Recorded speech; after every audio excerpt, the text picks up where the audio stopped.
At this time, I'd like to call the September 22nd Diversion Board of Authority meeting to order. Roll call, please. Mr. Peterson. I am here. Dr. Mahoney. Here. Mayor Dardis. Mayor Carlson. Mr. Hendrickson. Here. Mr. Papcorn. Mr. Ebbinger. Here. Mr. Strand. Here. Mr. Campbell. Here. Mrs. Sherling. Here. Mr. Steen. Here. Mr. Olson. Mr. Seldebold. Quorum is present. We do have a quorum. Thank you everyone for attending virtually and in person. I know Mayor Carlson will be jumping on. She's got a conflict, but she will be jumping on very soon. With that, let's move to the approval of meeting minutes from August 25th. Look for a motion to approve, amend, discuss. Move to approve. Is there a second, please? Second. Moved and second. Any discussion? Any discussion? If not, all those in favor, please signify by saying aye. Aye. Aye. Those opposed, same sign. Motion passes. On to the approval of the order of agenda. I don't have any amendments, so it should be as presented. Seeing a nod, perfect. I move approval. Is there a second, please? Second. Moved and seconded. Order of agenda be approved as presented. Any discussion? If not, all those in favor, please signify by saying aye. Aye. Aye. Aye. Those opposed, same sign. Motion passes. Consent agenda. We have been presented a consent agenda. Presumably we've had a chance to review it. If so, look for a motion to approve, amend, discuss. Steen moves to approve. Is there a second, please? Second. Moved and seconded. Any discussion on the motion? Any discussion on the motion? Any discussion? If not, roll call vote, please. Mr. Peterson. Yes. Dr. Mahoney. Aye. Mr. Hendrickson. Aye. Mr. Ebbinger. Aye. Mr. Strand. Yes. Mr. Campbell. Yes. Mrs. Sherling. Yes. Mr. Steen. Yes. That is everyone. Motion passes. Thank you, everyone. And for those of you online or virtual, just jump in. I cannot see a hand raised. You can text me, but just please jump in if you have an item to discuss, and I'll make sure you are accounted for. On to item 4, which is our regular agenda item, item 4, Executive Director Report. Mr. Paulson, please. Thank you, Mr. Chair. A few items to update the board that occurred or are going to occur very soon. We did have the Nebraska-Dakotas chapter of American Society of Landscape Architecture here last week. We had Chris Bockyguard and Greg Thompson from HMG went along with that tour and showed them the diversion inlet structure and drove through some of the core work that's happening down south. I have 2 realtor presentations next week for 2 different groups. Really, I think they're reaching out. They're wondering about the LOMAR process, floodplain maps, what's the timing of all those things, and of course, getting a construction update. I would like to let the board know, and I know we had sent out some social media correspondence on this, but we were, again, nominated for a number of awards. You can see them up there. MFDA was nominated for Public Sector Promoter Procurer of the Year by the P3 Awards. Yours truly was nominated for Future Leader of the Year. Mr. Shockley was nominated for Legal Advisor of the Year. And Shakuna Benui, one of the components of Red River Valley Alliance and ASN, was nominated for their work on their utility approach for the project. So the awards are the second week in October, so we should know by the October meeting I can report back to the board how we fared. So a couple of other major project accomplishments, and I'm sure Terry will mention this in her core update, but we did witness the installation of one of the gates at the Wild Rice control structure. So that was hoisted into the bay and connected, and they're currently working on the final installation of that. We also had the interchange at County Road 18 and 81 open a week earlier. That was part of the core project for the I-29 grade raise project. So, and then, of course, the big news for us was the issuance of NTP2, which gives the developer the ability to move forward with full-scale construction on the diversion channel. So now we're now moving into the phase of receiving construction documents from the developer, reviewing those and returning, and then the next phase obviously will be the construction in the field of those elements as they progress. So, that's all I have, Mr. Chair, but certainly open for any comments or questions. Mr. Paulson will get your questions in a second. Mr. Paulson, could you touch on the schedule regarding construction? We talked about a timeline delay concern. Some people are very anxious to see 500 trucks moving earth. Could you give us an update on that to make sure that we all are kept up to speed, please? Yeah, absolutely. And I had addressed the board on this topic a few meetings ago, and it just kind of expressed that we would review the comfort level of where we are with the schedule as we move into the fall and see where NTP2 lands. I'm feeling very optimistic about the project schedule right now. I know we had a slow start, but given the gravity and magnitude of all of the activities that need to take place, I think some of that was anticipated. So where we sit here today, Mr. Chair, I currently do not have any concerns about the overall schedule. It appears that we're ramping up very quickly. We've seen a lot of great improvements on the Red River Valley Alliance side, and things are moving forward as anticipated. So. Wonderful. Commissioner Campbell, please, then Commissioner Sherling, then Mayor Mahoney. Thank you, Mr. Chair. Joel, you had mentioned your presentations to realtors, and I just have a question in regards to the LOMAR that you talked about, and I know that can take a considerable amount of time when you're changing a floodplain process. For this project, does that have to wait till the project is complete before that process starts? It's a great question, and one that I get quite often from public members. It is a very complicated process, especially for this project, given that we're changing the floodplain so drastically in such a large magnitude. When we went through the CLOMAR process with FEMA, you can recall that took some time. It took about 2 years from start to finish just to go through the CLOMAR, which is the conditional letter of map revision. We've already started some activities in anticipation of the LOMAR, and we'll continue to do that during construction. The strategy is that by the end of construction, we'll have done as much as we can to keep that process moving forward. So after construction, we can get the new maps in place as quick as possible. But right now, there's still a lot of unknowns as we move through construction. Part of the process is at the completion of construction, you're updating your models with your as-built drawings and what was actually built in the field. And with the P3 procurement model that we chose, a lot of those things are not clear yet. We haven't seen the final construction documents and those sorts of things. So it'll be an iterative process as we go along through construction. Right now, I'm telling people we're anticipating about 2 years post-construction for the implementation of those maps. But there's a lot of schedule dependency on FEMA themselves and how quickly they review it with their consultants and how they interact with us. So it is a topic that we're dealing with right now and trying to be proactive in ensuring that we get those maps in place as quick as we possibly can. Thank you. Yep. Commissioner Sherling and Mayor Mahoney. Thanks. So just piggybacking off Commissioner Campbell's questions,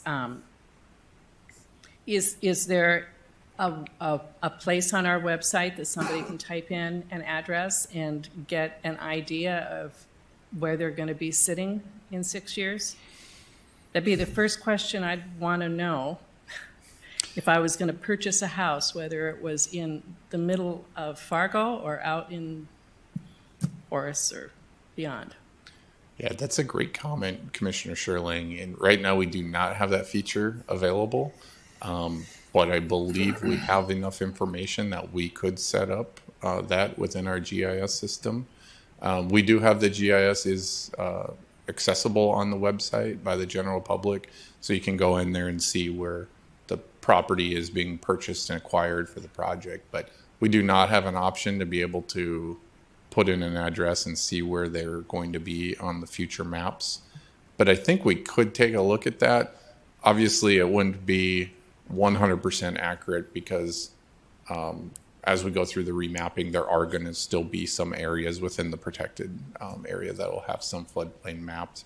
But I think in general, it would be a nice piece of information for the general public to be able to interact with us and utilize. I think it would be really helpful for lenders and insurance agents and realtors and homeowners. And right now, they contact me, and I send an email over to Jason there. And so, or, maybe if I had them contact you, it would get, that would be another way to get it, their questions answered. I hadn't thought of that. But I do think that would be a tremendous service to the taxpayers. I'll work with our communications team and our lands team, and we'll brainstorm this and see. I don't think it'll be too difficult for us to put something like that together. So we'll report back. Great, thank you. Mayor Mahoney, please. FEMA's coming out, I think, Nathan, this next month to get a report basically on how we've been doing, and that's just a report card of what's been going on, or variances or other things you do. But Chairman Chad, I think it is time that we need to look at the political weight on this one, to go back to FEMA in Denver and talk to them about it, because they can take up to 5 years after the project is done to re-Lomar. And you need to put in floodproofing in your basements as well. If you know in 2 years they're not going to need that, which costs $20,000 more building a house. I think this is one, Joel, we need to sit with politicians and talk about a revisit of FEMA. And there were some things, we were real conservative when we talked to them the first time. We were to do it right, which we did. But how high do you have to be? I mean, is it 2 feet higher, 1 foot higher? What is it you need to be? I think it'd be great to have us have the discussion, because the secondary element that happens with FEMA, if they don't have the funding, they don't do it.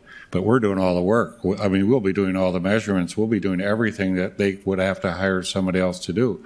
So to me, it's almost you have a done deal. We've done all the studies. We show them all the elevations. We show them everything. Can you then accelerate that process? I think politicians are going to have to get involved in that. Joel, I did have one question on when we were talking. I'll think about it here. That was the FEMA issue, but I'll go back on that thought. So, it's just that when we're talking to the realtors, same thing as Commissioner Sherling talked about, is just what's the message. And I would wouldn't mind if your communications people gave us, here's what you need to say to just what you said. I know the issue, Joel. I was a little confused the other day as we talk about schedule slippage. We've always talked about where we are in the schedule, And for us on this commission, it's always kind of a little hard to know where we are. I had heard that we will be substantially completed in 2026 and ready for defending and fund at 27. At the Finance Committee yesterday, Joel said, oh no, it slipped to 27. We won't be ready till 28. I'm not aware that we were informed of that, because that to me tells me the P3 people have basically slipped in their process. Is that true? No, so from the start, we've always anticipated substantial completion in 27 and final in 28. So 26 was never really on the table unless we saw accelerated schedules with the core work and with the P3 work. However, there's a few things that are signaling to me that we're doing well on our schedule. During procurement, we had always anticipated the aqueduct structures to be critical path components of the project. And what that really means is it needs to start at the beginning of construction of the channel in order to have it complete by the end of the construction of the channel. So it really takes the whole projected 5-6 years to complete that one component, the aqueduct components. However, when we did receive the baseline schedule from RRVA, they did indicate those aqueduct structures not being critical path projects and being done in potentially 26. So then that indicates to us that they're going to be more efficient in how they approach those, and those are going to be completed in their schedule earlier than the end of completion. So it's things like that as we get more clarity from both the core schedules and the P3 developer schedule, starts to give us a little bit more confidence that we're on the right track, and we have enough cushion within our schedule to be able to meet those completion dates of 2027 for substantial completion. Mr. Paulson, good, thank you. Mayor Mahoney, questions answered? Yep. Outstanding. Anything further, Mr. Paulson?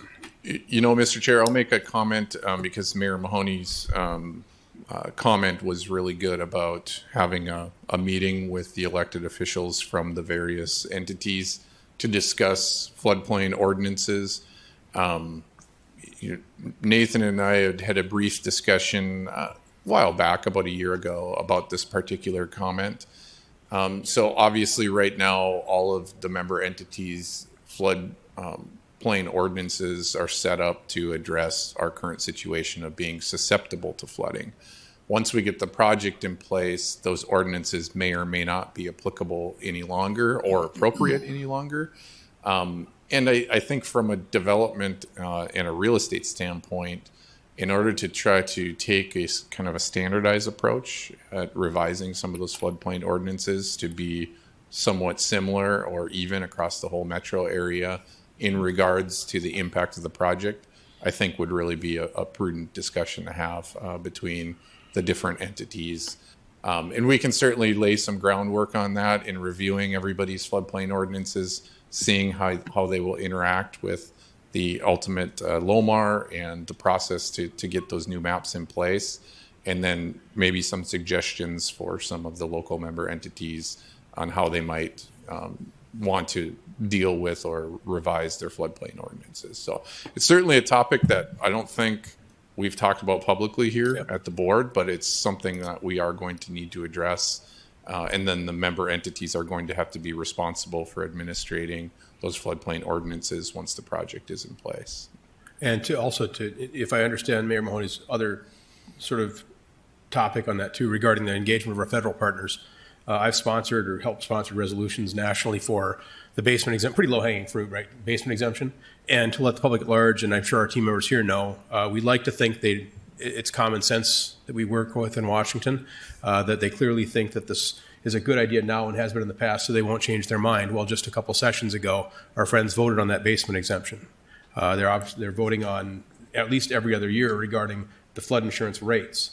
So I think engaging our federal partners, as Mayor Mahoney said wonderfully, and I'm glad we talked about that today, would be more than prudent, because God forbid if something should transpire in 2025 or 26 that suddenly impacts everyone that has a residence in the floodplain, and they have to allocate some amount of resources in the thousands or whatever dollar figure for 1 year.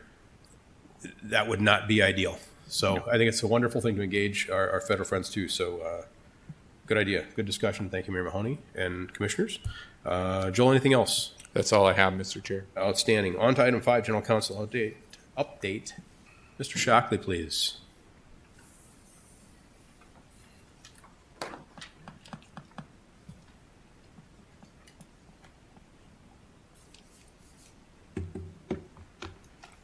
Thank you, Mr. Chair. I have a number of items. Most of them are housekeeping items today, but nonetheless, we have a number of them. The first item is a resolution approving and adopting the governance policies. The board will recall that for the last year, we've been working on potential policies regarding governance changes. Jeff Schatz has been assisting in the drafting of those. I think those have been thoroughly vetted, but we put together a resolution for the board formally to approve those. I can certainly answer any questions you might have. The resolution itself is relatively simple. It's the policies that are probably have the more technical nature to them. Board members, discussion, questions, motion? Move to approve. Second. Moved and seconded. Any discussion? Any discussion? Any discussion? If not, roll call vote, please. Mr. Peterson? Yes. Dr. Mahoney? Aye. Mayor Carlson? Mr. Hendrickson? Mr. Ebinger? Aye. Mr. Strand? Yes. Mr. Campbell? Yes. Mrs. Shirley? Yes. Mr. Steen? Yes. That is everyone. Is that Yeah. 7? Yep. That is 7. Okay. I don't know if Chuck has been I see lost. both Mr. Hendrickson and Mayor Carlson on. Okay. Maybe they'll do a delayed vote.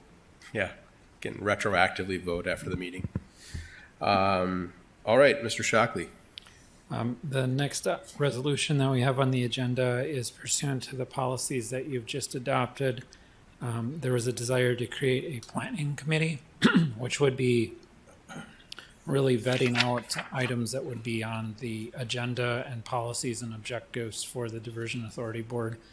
The theme being that since you're moving from financial planning and advocacy for the project to more of a project implementation, that the planning committee would be a good alternative forum for those sorts of issues. That would start in January. Resolution is pretty straightforward. It would involve one member on that committee from each of the member entities, plus one from West Fargo. They would also have to be a board member. So they would be appointed, for example, Fargo would select somebody to be on the planning committee, and then it would be approved by the Diversion Authority Board. And they would also have to be a member of the Diversion Authority Board. Anything further, Mr. Shockley? No.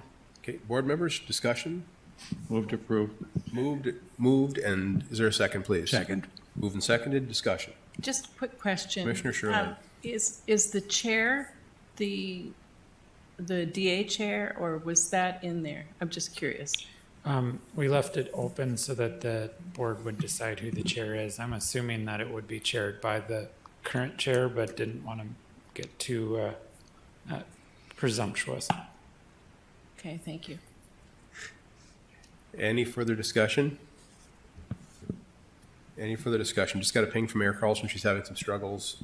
She can hear us and see us. She cannot communicate in. So if our technical team could maybe work on that, that'd be outstanding. Any further discussion? Just a question. Commissioner. Thank you. So if this is approved today, then will something go out to each entity then for, to put on their, to act on who their appointment's going to be? Yeah, we'll make sure and send out a reminder to each member ND. Okay. Thank you.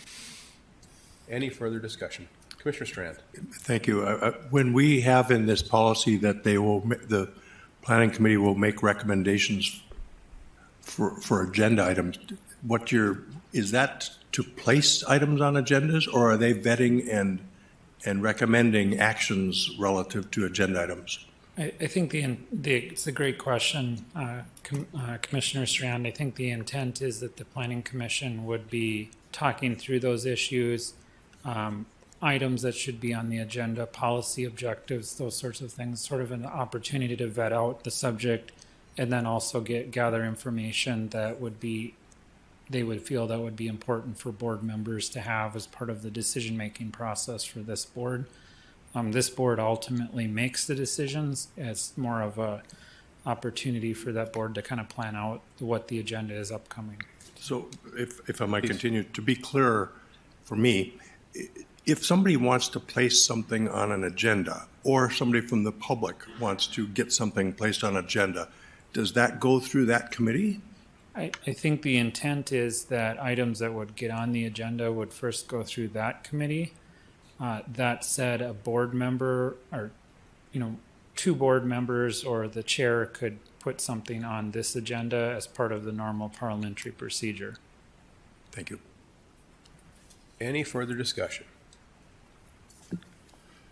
If not, better do a roll call vote, please. Mr. Peterson? Yes. Dr. Mahoney? Yes. Mayor Carlson? Mr. Hendrickson? Yes. Mr. Ebinger? Yes. Mr. Strand? Yes. Mr. Campbell? Yes. Mrs. Shirley? Yes. Mr. Steen? Yes. That is everyone. Motion passes. Thank you. Item C, Mr. Shockley. Thank you, Mr. Chair. The next item is a resolution to dissolve the Public Outreach Committee. Just for public information, now that you're forming the Planning Committee, the intent behind the development of the governance policies and the intent behind the Planning Committee was to move these public outreach features into the Planning Committee. It was felt that the actions of the planning committee would really touch upon items that would be discussed in public outreach. Plus, public outreach hasn't met for some time. And so the intent was to dissolve this committee, and those functions would really be moved over to the planning committee. Any questions? I move approval. Is there a second, please? Second. Moved and seconded. Any discussion? I guess for. Commissioner Campbell, Thank you. I think for the record, I think under item C and D, I think it would be good to have that notation in there as to, that they're being dissolved because it's being taken over. I just think that should be part of our record, just to. Mr. Shockley, any objection to amending? No. Okay. And committee members, any objection to, I'm going to be bold here, empower our legal team to create an amendment. I would suggest maybe it's point 3 at the bottom, but wherever you see fit, Mr. Shockley. Well, I just want to note that in the third or fourth whereas clause, it does say that the Diversion Authority Board has determined the Public Outreach Committee's functions will now fall within the jurisdiction of the Planning Committee. I could certainly add more if you would like. I think that satisfies it. Okay, I think it does. Any further discussion? Any further discussion? If not, a roll call vote, please. Mr. Peterson. Yes. Dr. Mahoney. Aye. Mayor Carlson. Mr. Hendrickson. Yes. Mr. Ebinger. Aye. Mr. Strand. Yes. Mr. Campbell. Yes. Mrs. Shirley. Yes. Mr. Steen. Yes. That is everyone. Thank you. Item D, Mr. Shockley. Thank you, Mr. Chair. This is a resolution to dissolve the Ag Committee. We have a subcommittee that is referred to as the Ag Committee. The Ag Committee functions have really largely been taken care of through the process of the settlement agreement, through the PRAM, and some of the other mitigation issues. If there are issues remaining that would need to be addressed by the Ag Committee, those could be handled by the Planning Committee. And thus, it was very much along the lines of the resolution to dissolve the Outreach Committee. Same process as that we would dissolve the Ag Committee, and those functions would merge into the Planning Committee. I would note that we have the same language in the fourth whereas clause in this resolution also. Any questions for Mr. Shockley? Move approval. Is there a second, please? Second. Moved and seconded. Any discussion on the motion? Any discussion? Any discussion? If not, roll call vote, please. Mr. Peterson. Yes. Dr. Mahoney. Aye. Mayor Carlson. Mr. Hendrickson. Yes. Mr. Ebinger. Aye. Mr. Strand. Yes. Mr. Campbell. Yes. Mrs. Shirley. Yes. Mr. Steen. Yes. That is everyone. Motion passes. Thank you. Item E, Mr. Shockley. Keeping Thank us you, Mr. busy. Jeez. Yeah, it was a busy month. Mr. Chairman, before you Commissioner before you go on to the next topics, with regard to the committees we've just disestablished, I assume this, but I don't want to assume things. We need to thank the folks who've served on those committees that won't be carrying forward in any other capacity. We've had citizens who've been at the table for years, and let's just not let them disappear into the vapor, but actually acknowledge them somehow or other.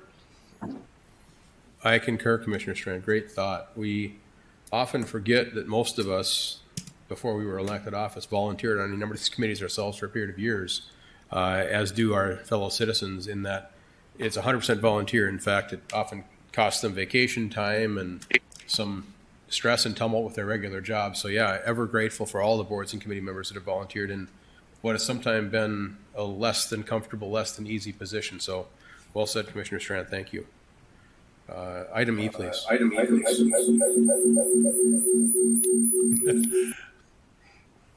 Thank you for turning off your mic. Thank you, Mr. Chair. The final item that I have for the board consideration today is a new employment agreement with the executive director. The board will recall that the first employment agreement with the executive director was for a term of 3 years. That 3 years, when Joel and I were talking about it, I couldn't believe 3 years had already passed that quickly. And so it necessitated the need to update the agreement.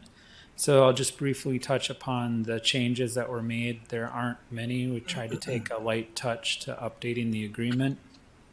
Probably one of the biggest changes is we would be updating the agreement from a 3-year term to a 6-year term, and that was to match the construction of the project is intended to be completed within 6 years, and so it felt appropriate that you would extend the employment agreement through construction.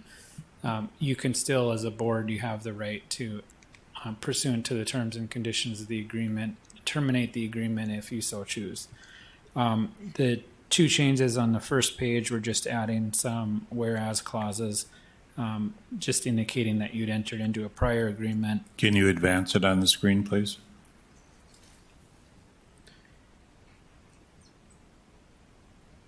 There's no advancement.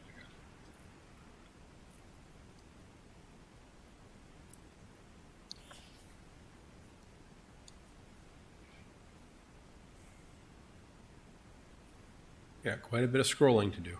Yeah. It's page 156.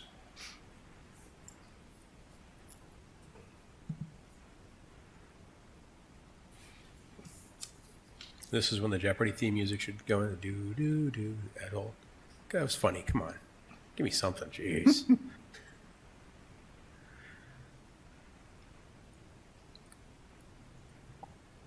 I noticed Joel's not wearing a tie today. So there's that to discuss. There we go. All right. I've killed time. Right. So we added 2 additional whereas clauses. Those actually aren't, you can see them because they're not bolded under the 2 whereas clauses, just recognizing that you had a prior employment agreement and then also that you continue to desire the employment arrangement. The next major changes were, I wouldn't even say major, but they are located on page 3.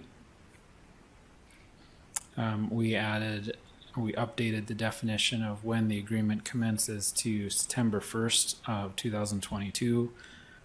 Also updated the comprehensive plan or project by adding reference to the final supplemental assessment, which was not quite complete when the original employment agreement was entered into. We also updated the effective date. Under the fiscal agent on the next page, we updated that from interim to current. You'll recall that the fiscal agent for a while was Fargo was interim, and then it was formally appointed as the current. Under Article 2, 2.05, there was, wait for you to catch up.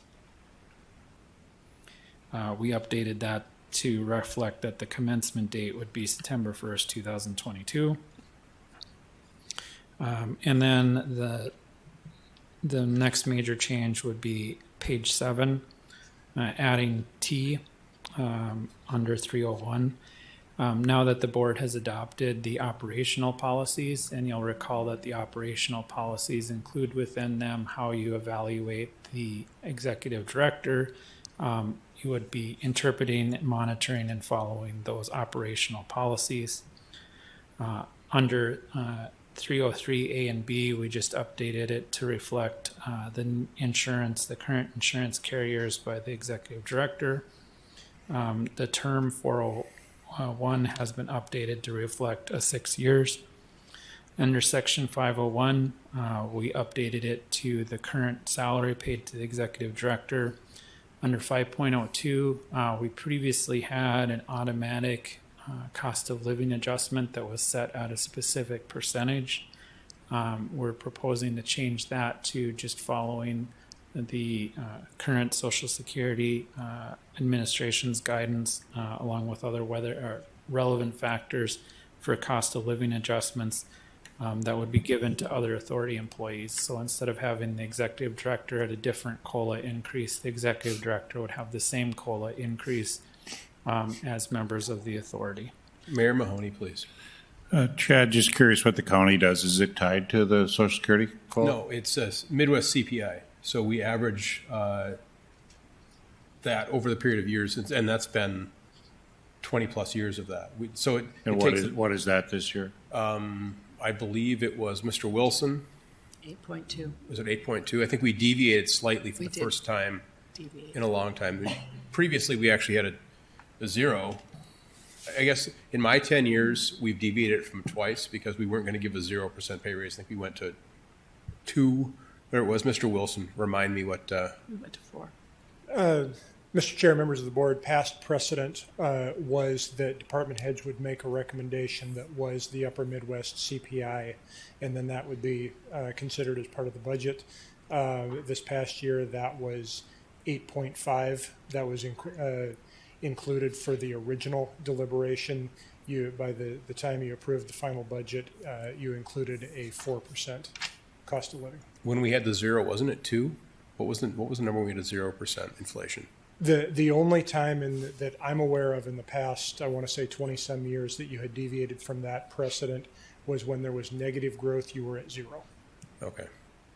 So that's what we've always done. And again, But it my takes- concern is that unless this is the political body that reviews it, is that you've got a set, if it would have yours, it would have been 8% this year.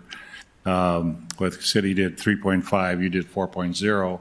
So actually authority members are getting higher than our county employees and our city employees. And I'm not sure how politically you sell that. So the DA employees are getting 5% raise, yet my employees are getting 3.5. You will begin to have discrepancies in engineering in different members of that group. And I would like to put a little bit more weight to the county and to the city's COLAs as well as the Social Security one.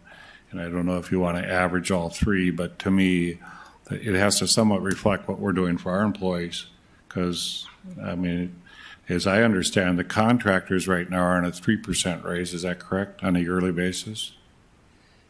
They can't exceed 3%. They can't exceed 3%. So we're doing a little different for our different peoples in the room, but the contractors is 3%. And I just think we should reflect on that if we want to, I presume. And I talked to Joel early today. I just wanted to see Comer and how she had recommended this, how she had come out with this recommendation. And we all know it's a little bit of a variable. I remember Commissioner Gehrig one year got 1% from the Guard, and that's what he wanted to do. And at the time, people were doing 2.5 and 3. Sanford, which I go by frequently, is struggling right now with economics, and they went 3.5. So I just, a fairness issue is what my concern is.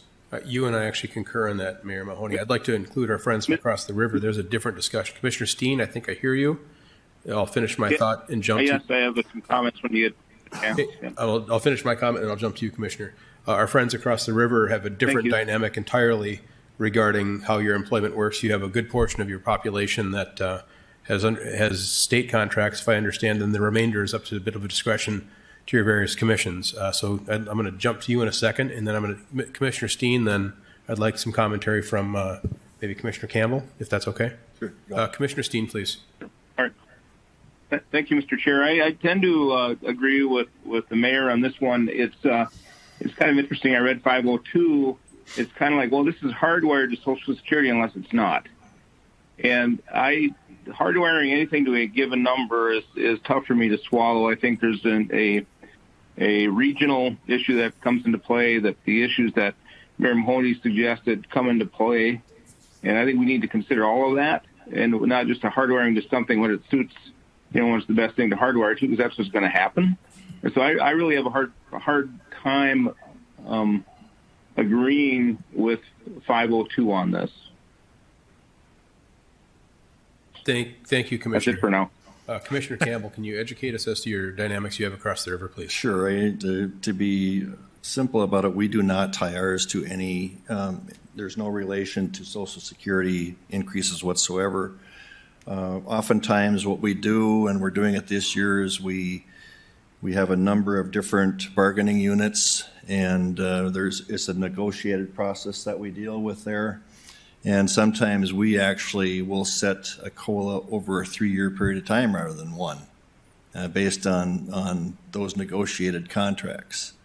And so, it's hard to do, but I certainly agree with Mayor Mahoney and those of you who have spoke that For example, I think last year Social Security was 6%, I believe it was, a 6% increase. And we, in Minnesota on our side, we take a number of factors into consideration, including current market conditions. We have to take all of those things into consideration when we make, not only do we look at a COLA itself, but then we look at having to review our entire payroll. Market study, for example, market studies. They're scary, but we have to do them. So I agree. I don't know that we should be tying ourselves at all on any of the diversion employees to the federal rate. Social Security cost of living will be 8.7, the highest in 20 years. Commissioner. Something maybe analogous to what we're looking at now has been how the dispatch center employees have been handled. For 20 years, you averaged all the participating agencies' COLAs and pay, and that was the increase of the employees of the dispatch center. And I don't know if we'd want to tie it in that tight, but it was a fair way of compensating our people and not betraying the employees you've got working for you who feel they're getting the short end of the stick. Thank you, Mayor Mahoney, and Commissioner Shirley.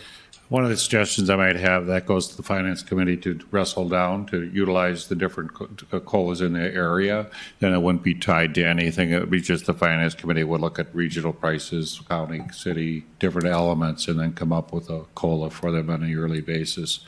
Because again, we're tied to a 3% one for the contractors, which came about one day. And I remember one year we didn't have that big of an increase for everybody else. So that would be my suggested idea. But thank you. Commissioner Shirley, please. Thank you. I just would add what Commissioner was commenting about the dispatch center, that MetroCog follows something very similar. We're not tied to anything over there. We just went through that, and it certainly was not a federal mandate. It took local, our local economy into consideration, and what the local government units are doing with their own groups. Mr. Shockley, please. I just wanted to. I think you might be dealing with two issues here. This is just a contract with one single employee. That's your executive director. And so I think we probably need to figure out who has authority and those sorts of issues relating to the employees on a different vein. You in the contract, this is with a single employee, you can, if you have some suggested language for this employee's particular cost of living, we can adjust it, assuming you have agreement from the employee. Just want to kind of refocus the conversation that this only affects one employee. I think, not to put words in his mouth, Mr. Shockley, I think we do understand that. The dynamic of this organization, it's not independent of the rest of us. I know some of us perceive it as that, or philosophically perceive it as that. I disagree with that. This is a public institution. I know it's legally not. As a lawyer, probably you would say it's not. Public perception and the peers that we have to work with and our staff we have to work with, our team members we have to work with, see it as that. So when you have deviation of a substantive amount from the baseline of everyone else, my analogy to that right now would be what's going to happen at the county courthouse. Across the street, we have 164 employees in social services. They're state employees. I promise you, when they saw the 4% pay raise, knowing full well the state's probably going to give them 2, maybe 3, there's going to be angst across the street because, according to their own survey, we do an internal survey we took, some of them don't even understand they're state employees yet.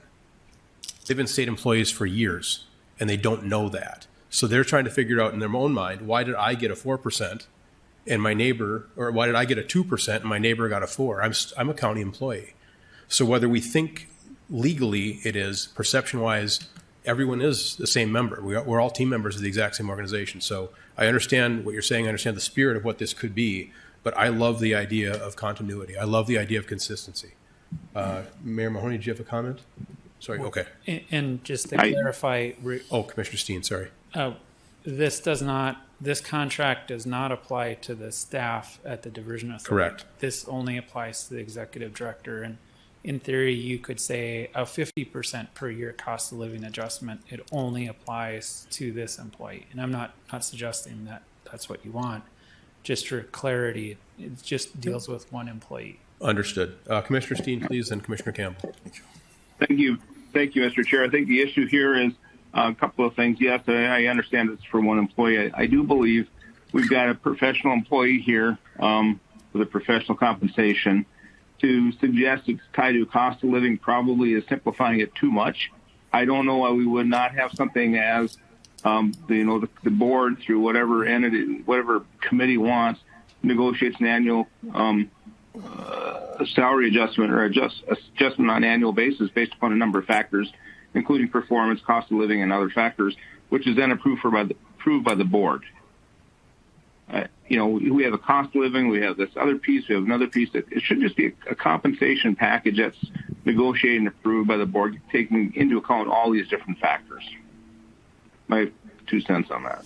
Thank you, Commissioner. Commissioner Campbell. Yeah, I just reading this, it states in section 5.02 that we'll generally follow Social Security Administration's guidance.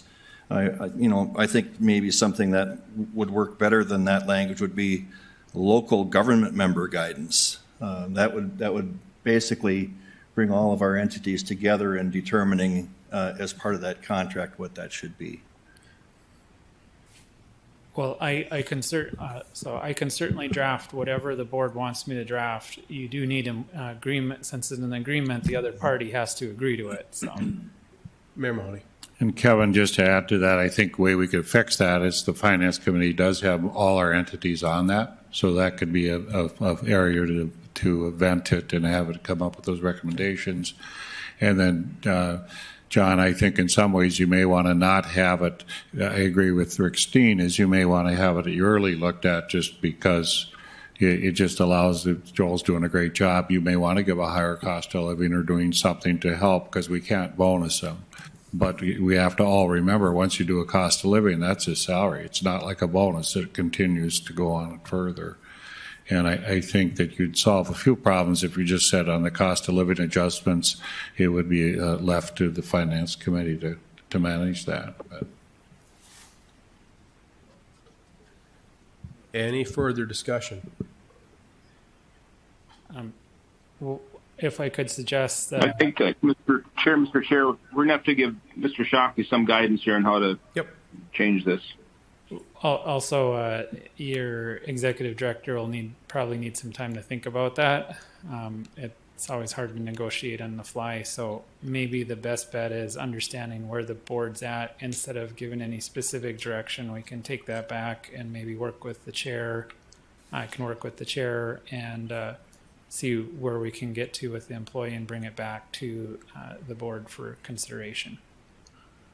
Mayor Mahoney. Mayor John, but he's a 3% copy. He's a 3% cost of living this year, and was going to move to the 5% next year. So our negotiation right now is just if we're going to do anything different.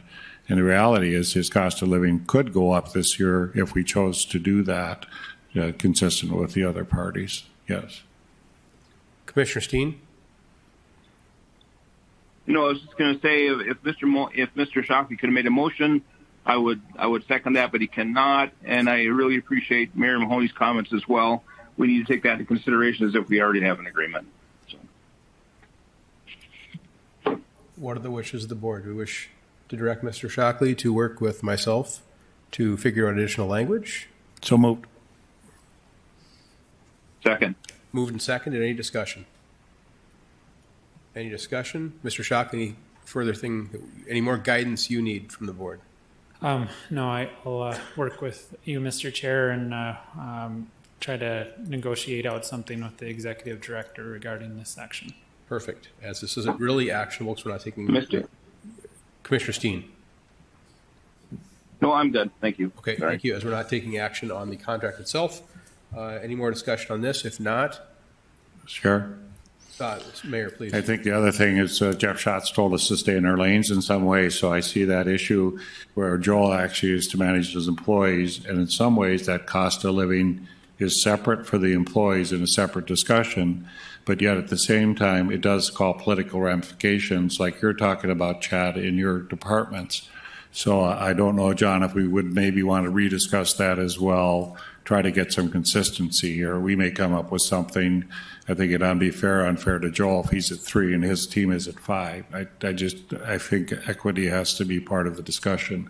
So would recommend the chair also look into how do we have the discussion about the COLA for the employees. Yes, I agree. Any further discussion on this? If not, all those in favor, please signify by saying aye. Aye. Aye. Those opposed, same sign. Motion passes. Mr. Shockman, anything further on E? Anything further within your report? Nope. Thank you, sir. Item 6. Thank you, Mr. Chair. Army Corps. Terry. Point of order, don't we have to do a roll call? It's non-actionable if we were taking action. In my mind, Okay. we're not taking action. It's just the direction. I saw Ms. Williams on here. There she is. Good afternoon. You It's have Terry the con. Williams. Yes, welcome. Sure. Hi. So I'm Terry Williams with the Corps of Engineers, and I'm happy to present our update for September. For the diversion inlet structure, construction is 87% complete, and the required completion date is still June of 2023. Preparations continue to install the 3 gates on that site, and then setting the bridge deck. So there's precast bridge deck that'll go over the dam portion, and then cast in place bridge deck that will go over the structure itself, and that's where the mechanical equipment will hang from. And so those bridge decks should start being placed probably within the next month or so. Number 2, the Wild Rice River structure. As Joel said, we've had a big event this week. Construction is 64% complete and remains on schedule. On Monday, they hung the first gate of 2 gates on the Wild Rice, but it's actually the first gate to be hung, period, on any of our large structures. So everybody was pretty excited to see that, and we did a lot of social media. And the drone footage that's coming up covers it beautifully. So I'll move to number 3, I-29 Rays. Again, the drone footage that you'll see later really covers this very nicely as well. A big milestone coming up is that the County Road 18 bridge over I-29 and the approach decks should be done by, I believe, the 7th of October. So that's coming up.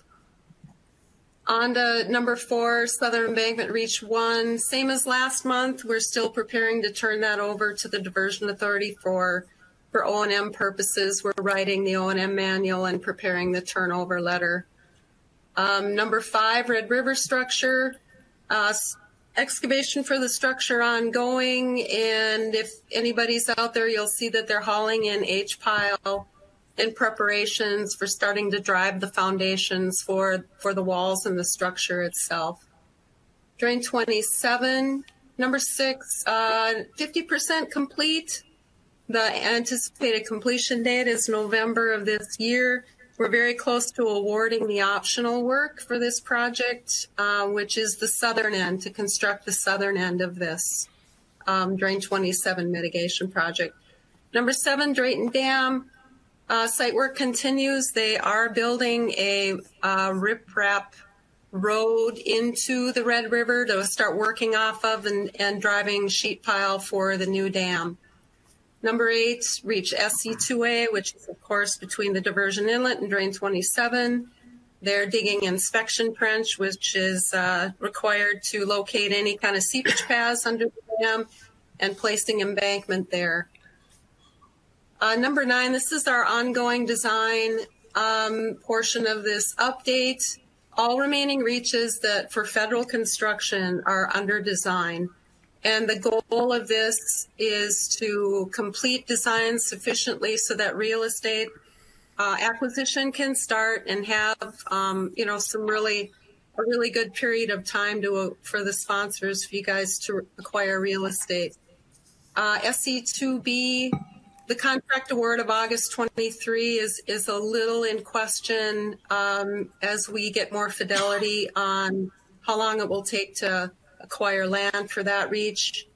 SE4. The review is somewhat on hold. We're working with MnDOT to finally determine how we have to interact with Highway 75 because Reach 4 hugs up to the west side of Highway 75.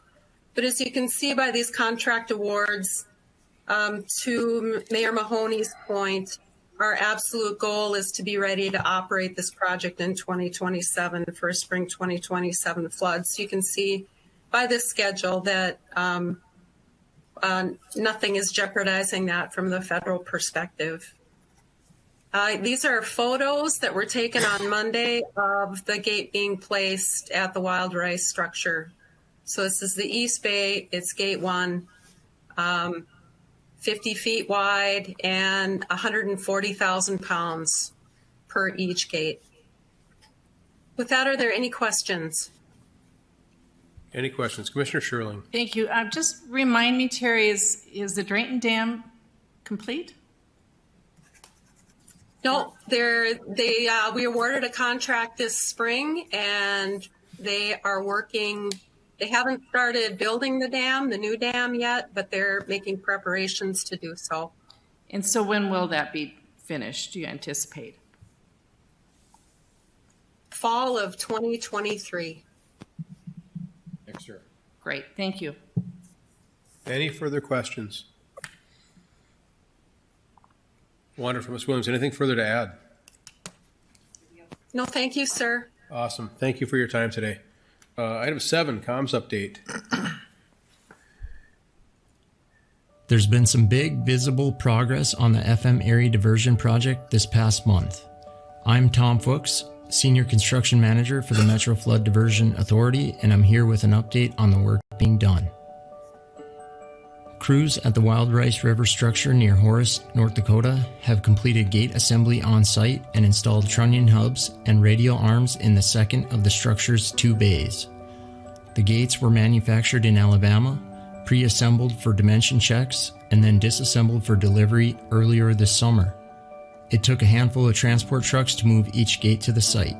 All that effort culminated this week when the first gate was installed in its final position. The single gate weighs about 140,000 pounds, roughly as much as 10 elephants, and stands just over 40 feet tall. Seeing it in place is a much anticipated milestone in the project, and we are looking forward to seeing more gates installed in the coming months. That's not the only work that was done at the Wild Rice River site though. Ames Construction, the U.S. Army Corps of Engineers contractor there, also started building a temporary bridge across the Wild Rice River that they will use for accessing the east side of the site and constructing tie-ins to the 20-mile-long southern embankment. They are also working on constructing concrete approach aprons on the upstream side of the structure and are nearly done building the west flood walls. Nearby at the I-29 Road Raise Project, Industrial Builders, another Army Corps of Engineers contractor, was able to reopen the intersection of County Roads 18 and 81 to traffic. Work is wrapping up on the County Road 18 interchange, which will reopen to the public soon as well. Crews are paving the southbound lanes of I-29 and construction is continuing at the Borrow Ditch bridges. Bridge girders are being installed on the southbound bridge and foundation work has now begun on the northbound bridge. Want progress updates on our other construction sites? Follow us on Facebook, Twitter, and LinkedIn.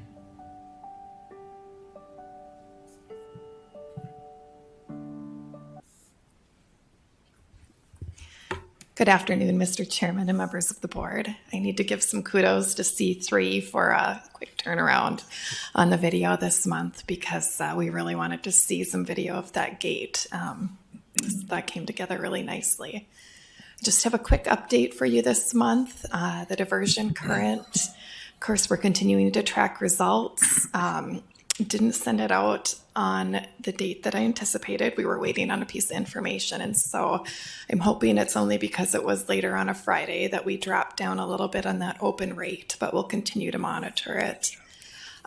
Still our click-through rate though is performing very, very well. So that's really nice to see that people are really engaging with the content that is in the newsletter. In terms of the website, we're moving forward. The wireframe has been finalized, and we're beginning to review some of the copy. This week, we even got a first glance at the direction of the homepage design. And I really appreciate some of the feedback, Commissioner Sherling, on ideas we might be able to incorporate going forward. And I think, too, as we're looking at some of the LOMAR and CLOMAR pieces, there's definitely some room for additional education in that area that we can look at incorporating. In terms of videos, we're continuing a wide array of lengths, some more short ones, working more extensively on a longer finance education video. We did some testimonials with those P3 awards that they plan to use on their social media sites. And then we're getting ready to roll out our next Faces of the Diversion video, which is with Katrina Nyborg. Do you have any questions or comments? Any questions, team? Any questions? Looks like not. Anything further to add? No, thank you. Awesome. On to land management. Commissioner Sherling, do you want to start, or should we go right to Ms. Well, thank you. We did not meet this month, but we have our Director of Land Management, Jody Smith, here. So I'm sure she has a lot to share with you.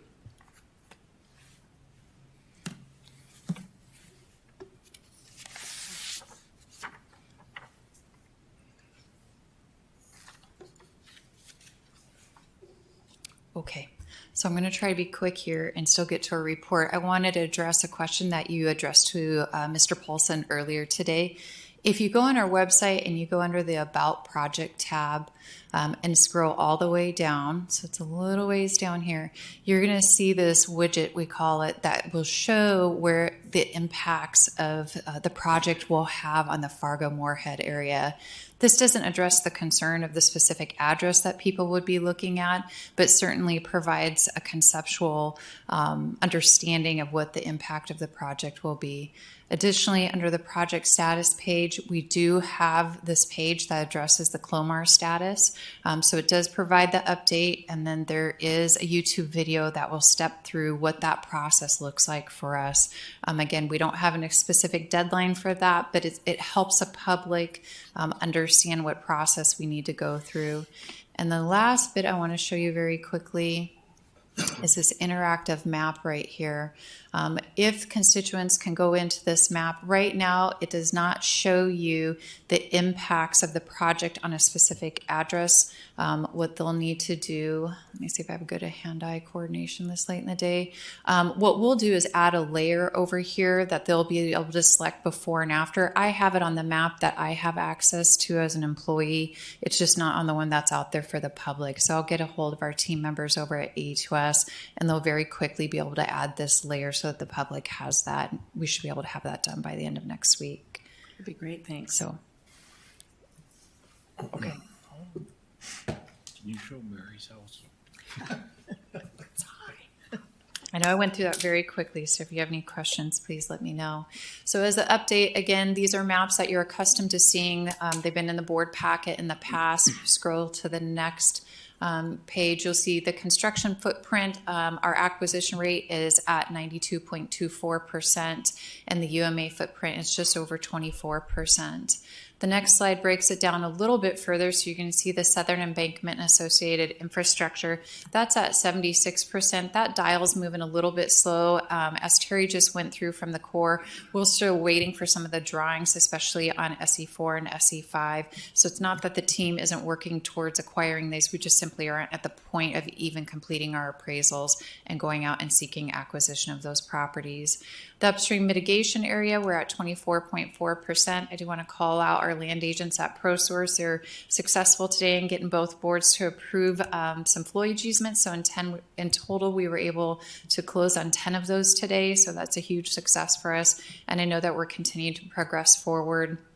Again, we don't put anything on here until we have all of the documents signed. Currently have 40 in the queue plus the 10 that were approved today. So hopefully by the end of next month, we'll see that number increase a little bit. And then the environmental monitoring easements, again, we continue to work on that.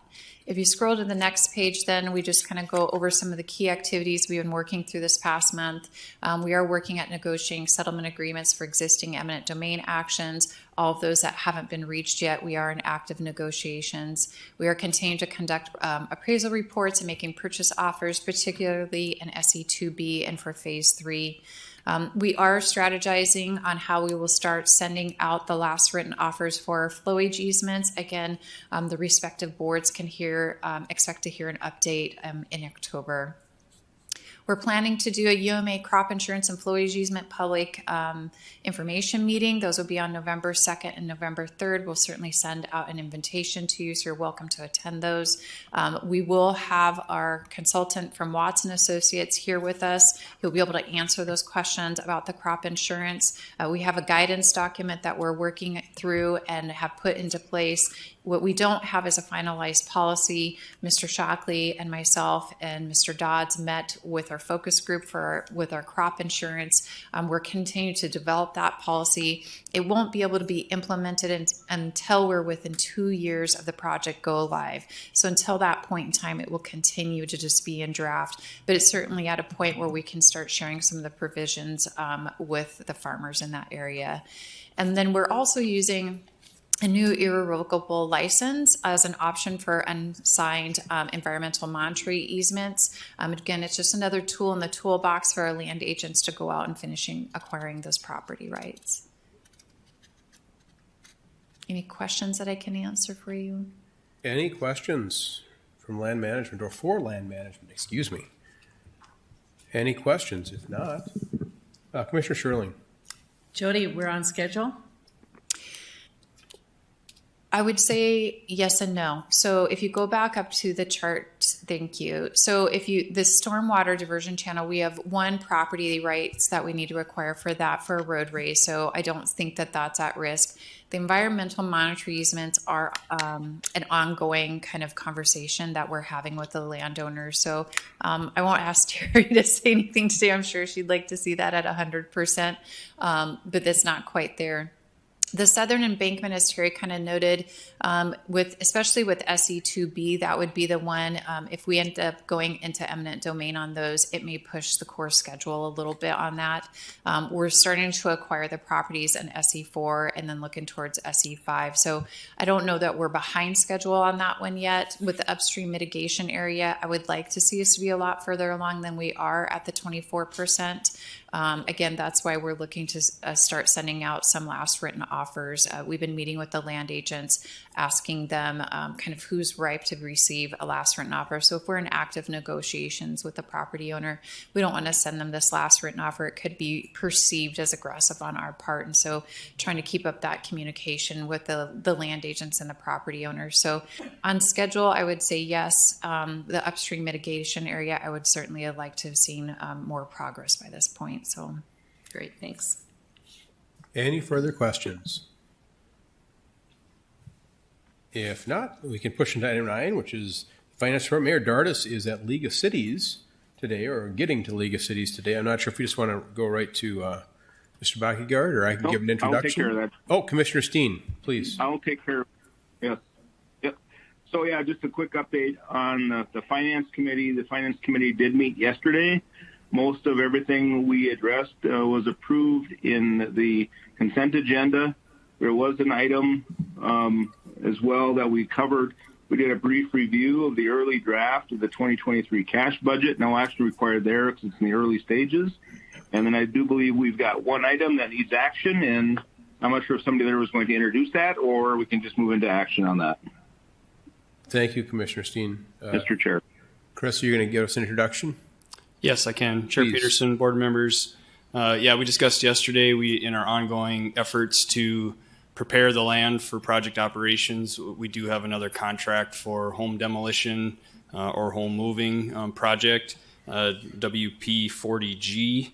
And we did accept bids on that about a week ago. We received 3 bids.